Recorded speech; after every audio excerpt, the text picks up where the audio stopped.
de hoje vamos conversar um pouco sobre mergulho livre. Estou aqui com a Carol Schrapp, uma atleta revelação, vem representando o Brasil aí pelo mundo. O que é mergulho livre? Mergulho livre é mergulhar sem respirar, sem o auxílio de algum equipamento que faça você respirar embaixo d'água. Também chamado de mergulho em apneia. Eu acho que é a forma mais pura do mergulho, porque você não precisa de grandes equipamentos. Se você quiser, você precisa de uma máscara para conseguir enxergar embaixo d'água e mais nada.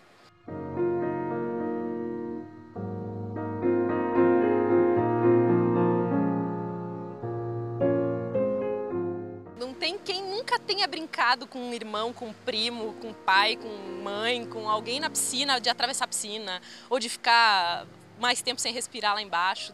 Toda criança que brincou na piscina na infância com certeza fez isso. E isso é o começo de tudo, é o começo do mergulho livre. A profundidade, né, quando você desce no mar, você aumenta muito a pressão externa. A pressão do mar faz muita pressão sobre o seu organismo. Então por isso que a gente sente aquela dorzinha. Tem muita gente que mergulha e fala: doeu meu ouvido numa piscina já de 3 metros, 2,5 metros, num fosso de trampolim ou qualquer coisa assim. Na verdade isso acontece porque o volume diminui e a gente tem que equalizar. Então a gente tem que deixar as pressões iguais, tanto dentro como fora, no ouvido, né? Na parte interna do ouvido. Todos os sistemas de ar fechado que a gente tem.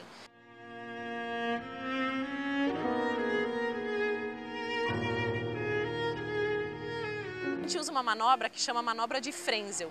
Então a gente não usa o abdômen, né, para fazer força, para expirar e segurar o nariz, né? Então a gente faz uma manobra que faz só com a gente trabalha só com as vias aéreas superiores, isso quer dizer só com a boca e com o nariz. Então a gente faz uma manobra de como se eu fosse expirar e acaba empurrando a língua para o céu da boca e acaba jogando o ar para as orelhas. Então é uma manobra fácil de fazer, só que claro, a pessoa precisa entender como é que o corpo vai reagir.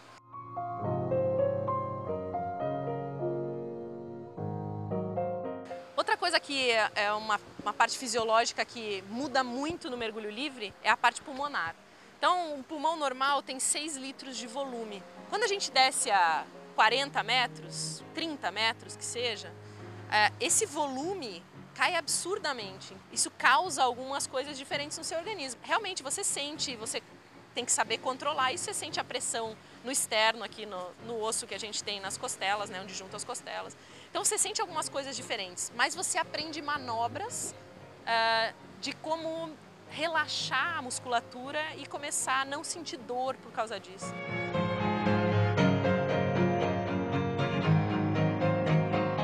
Diferentemente do mergulho autônomo, né, esse mergulho com cilindro, o mergulho livre é bastante competitivo, né? É bastante competitivo, principalmente fora do Brasil. Existem 6 modalidades competitivas hoje, 3 de piscina e 3 de profundidade no mar. As 3 modalidades de piscina são a apneia estática, que é a apneia paradinha, né? Quanto maior tempo você ficar parado, melhor. As 2 outras são de distância, então a maior distância horizontal com nadadeiras e maior distância horizontal sem nadadeiras.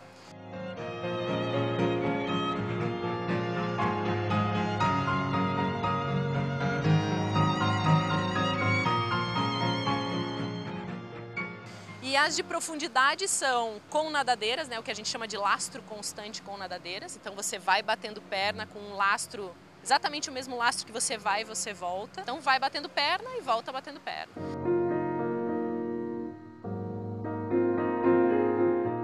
Essa nadadeira é uma monofin que chama. Então é a nadadeira que é os 2 pés numa nadadeira só. Então você realmente imita uma sereia, um rabo de peixe. A outra modalidade é o lastro constante sem as nadadeiras, então a gente vai na Filipina, então faz o movimento como na natação, com os braços e com as pernas.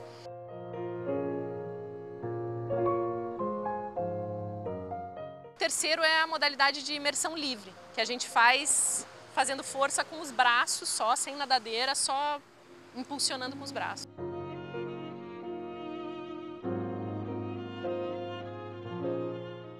O treinamento competitivo é bem complexo, porque você tem que ter a parte física muito boa, que é um treinamento físico com um profissional da área de educação física, né, para você ter o aeróbico bom, para ter força muscular, para conseguir bater perna e tal. E claro, tem a parte do treinamento que é específico para a apneia, que a gente está mexendo com a fisiologia respiratória, a gente aprende a controlar o próprio organismo. E para isso você precisa estar muito concentrado. A gente tem que ter um psicológico muito forte. E para ter um psicológico muito forte, você medita um pouco.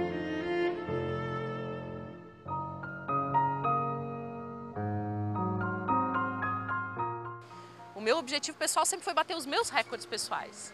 Mas eu comecei a bater recordes brasileiros e recordes sul-americanos justamente para continuar competindo, para conseguir um patrocínio, alguém que acreditasse na ideia e visse que tem uma boa visão, o esporte e tudo mais, que é uma coisa saudável. Então o primeiro recorde que eu bati foi nas Ilhas Caimãs, em 2007. Foi um recorde sul-americano de imersão livre, que você vai com as mãos. Fiz 61 metros.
E depois fui para a competição sem nadadeira.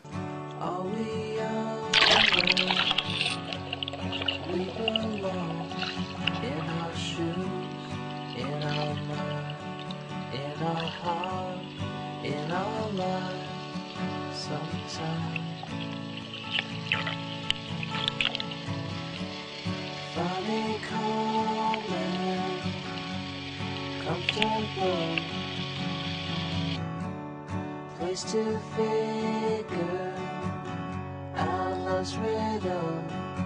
I know that this can take time.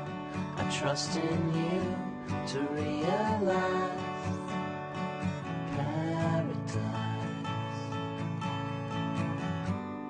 The stars in the sky have shown me the way.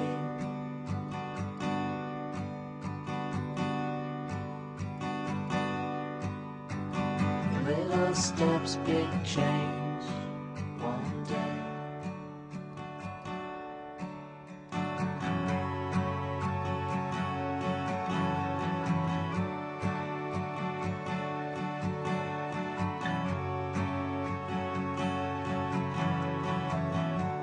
Still the silence of the night. Still the numbness of what should be right. In these shoes, in this mind, in this heart, in this life, I try. The stars in the sky have shown me the way.